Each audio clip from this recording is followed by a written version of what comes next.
Mike Pierce, welcome to the program, MMAOddsBreaker. Getting ready to fight Ryan LaFlare coming up here December 11th on the UFC. Break him down. Let's talk about Ryan real quick before we get into how you're doing and what training camp is like. Because I want to see what you think of Ryan LaFlare. He's 11-1, but is he a tough 11-1? Is he an okay 11-1? Is he one of those 11-1s that we've seen years ago where you're like he's never fought anybody at all? He's kind of got an inflated record. Like, how do you see his 11-1? Yeah, I mean that was kind of the first thing I wanted to take a look at when I, heard about him because I really didn't know too much about the guy. So I looked at his record and then I started looking at his last several fights and I think he's one of those guys with a record that looks good on paper, but it doesn't necessarily translate that he's had a bunch of tough guys to compete against yet. And so I think his only legitimately tough fight that he's had is against Damian Maia, which was his last fight. And he did good against Damian, but I think it was more of like a survival fight than anything. I mean, he didn't really get a whole lot going, and he did well at defending the submissions and staying alive, and started to pick up the pace a little bit towards the end when Damian started to kind of fade off a little bit. But I mean, overall, I think he's relatively well-rounded. I don't think he's particularly, exemplary in any one area. I think he's got a decent wrestling background, which is kind of his strength, or at least he says is his strength. So, I'll have to deal with that, which I'm fine with, obviously. But, yeah, I think he's an overall guy. I think his one asset that I probably respect the most is his ability just to keep fighting no matter where it goes and no matter how long the fight goes. I mean, he did 5 rounds with Damian Maia. That's, something that not a lot of guys have done. Well, it seems like to me that when he was fighting Damian that he knew that for sure at some point he's going to get caught. So he's saving all of his energy to not get caught in anything. And then he had energy to defend any kind of submission that came towards him. And then so at the end of the fight, he seemed to have more energy than Damian because Damian was being super offensive, aggressive, but never could finish anything, which is exhausting. We all know if you're really attacking somebody, you get tired a lot quicker. And then Ryan seemed to have a lot more energy because he really didn't do much. And then that was the reason why he had more energy at the end. Do you get the same sense, or am I missing something? No, I mean, that's pretty much the same breakdown that I had from it. So taking that in the factor now, going through your game plan, you're like, okay, if I start to beat this guy up, he's going to go into I don't want to say a turtle shell because it's kind of like a negative connotation, but he's going to back off and go to survival mode where he's going to have a lot of energy later in the fight. Is that going into your game planning and thinking about like how I'm really going to have to approach this fight? Well, first of all, he's got to fight me. I'm not really too worried about what he's going to do, but, yeah, I mean, I plan on going out there and being aggressive and getting in this guy's face and let him know this is my fight and I'm going to impose my will and do what I want to do. So if he, happens to go back into that defensive mode and then, basically repeats the Damian Maia thing, then I'm all for that. There's a situation where you can very easily beat this guy by submission or beat this guy by decision.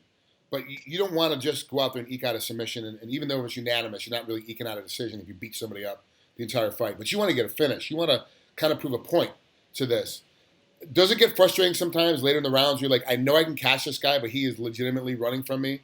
Like, do you have that kind of do you put that into practice where a guy might at some point be trying to get away from you because you are so aggressive, and when you do come on somebody, you kind of do overwhelm them with always being in their face the entire time? Yeah, I mean, that's like you said. I mean, I would love to finish. I think all fighters love to get in there and try and find that finish. It's exciting, for myself and obviously exciting for the fans. The difference, though, between like a guy like, oh, I'd love to finish, to a guy like you where you're like, I'm looking to finish. I am trying to finish you. Every time I hit you, I'm trying to knock you out. Every time I Sure. grab you, I'm trying to slam you to the mat and take you down with a hard double, and I'm trying to find an arm. I'm trying to find a neck. Like, your mindset is, I want to finish, not like, oh, yeah, I'd love to finish because it's exciting for the fans. You're hunting for the finish the entire fight. Right. Yeah, and it makes it difficult, like you said, when guys are kind of running. And that's there have been very few fights that I've had where guys haven't ran. There have been very few fights where guys actually, clash with me and want to, bump a little bit. But I don't know if that's just because I'm short and guys want to use their range and stay away and stay in their power zone, or if they're just, genuinely afraid of, the aggression that I bring. I don't know. But, I mean, we'll see what he does. I plan on being aggressive, and, I want to look for those finishes, whether it's a submission or a knockout. I happen to think he's, got a suspect chin. I've seen him almost get knocked out by John Howard. And, John Howard's, he hits hard too. So, I mean, it'll be interesting to see. Let's go back and talk about the Bal Harris fight real quick. Your last fight out. I mean, not much happened. It was 31 seconds. You can't say, "Oh, I was," we Right. can't tell as fans. Something was hurt. He was sick. He wasn't feeling right because nothing really happened until you tapped. It was just like all of a sudden you tapped. Okay, so Yeah. talk us through that fight. We obviously know it was a heel hook. We obviously know you lost by submission. But what was going on before that fight? Was everything okay? Were you fully aware and you just got caught, or was there some other things going on that we as fans couldn't see happen? No, I had a great camp. I felt fine. I had no illnesses or excuses. I went in there uh, knowing that he's obviously a ground guy. I mean, that everyone knows that's Paul Har's strength. He's a leg lock guy, and I wanted to try and keep it on the feet and blast him. And I came in with a jab, hook, cross, and all three of those punches landed pretty solid. And I kind of saw him get flash knocked out, like I saw him get stunned. And I went in for the kill. I was a little too aggressive, thinking, "Oh, I got him on the ropes. This is where I need to finish." And to his credit, I mean, he bounced back. He jumped for a heel hook. I got out of the first one. We came back up to the feet. And at this point, we were a little bit closer to the cage, where I had less room for escape. He dropped to another one, and I was just bound up against the cage and had nowhere to spin out and get my leg free. And of course, that was the end of the story. You got to give Paul Harris a lot of credit though, because he did get rocked. He was. It looked like he got dropped, like he was getting ready to fall down. And then he, wherewithal, he comes back and he gets it and puts you in a position where you get away from one, and then he has a wherewithal to put you in another spot where you can't get away this time. Like you have to give him a lot of credit, and credit to you for like, I lost, no excuses. Like that's trust me, Sure. I can't tell you how many guys are like, That's the thing. I'm not mad that I lost or that I got caught in a submission. That was never my complaint. And it wasn't until I got approached in the locker room by some of the UFC guys asking if I thought professionally if he held the submission too long. And I was like, I'm not bitter because I lost. I know this happens. It's not my first time, but it was the manner in which I lost. From him holding it far too long. So when it comes to that shit. But, I mean, let's just call a dick for what a dick is. I mean, Sure.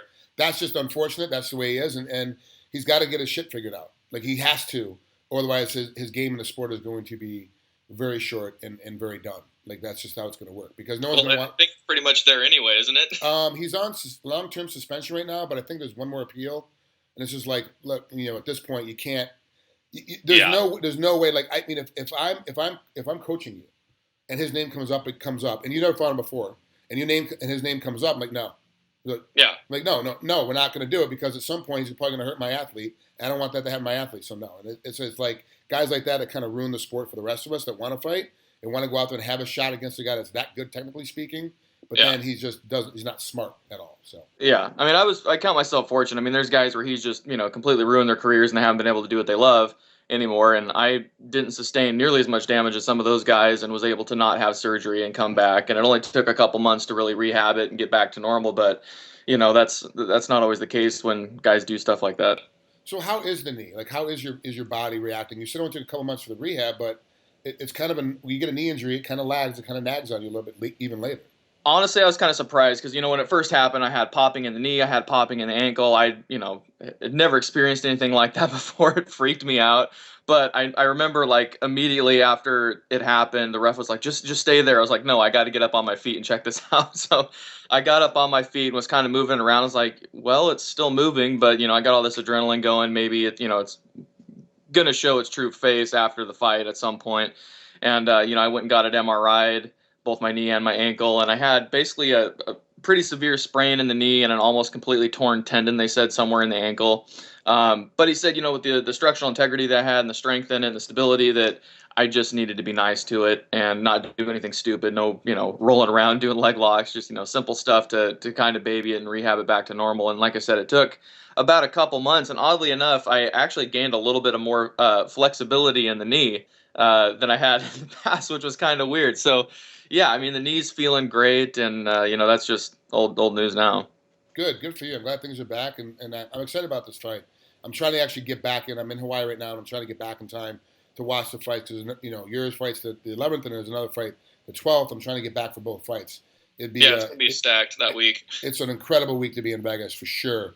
If anybody can, you got to get out to Vegas that weekend because there's so many fights going on. Even if you can't afford to go to the fights, it's worth just being in town during fight week. It's just kind of one of those things. So, Mike, thanks so much for coming on here and talking to us. Good luck for the rest of your training camp. We'll talk again soon.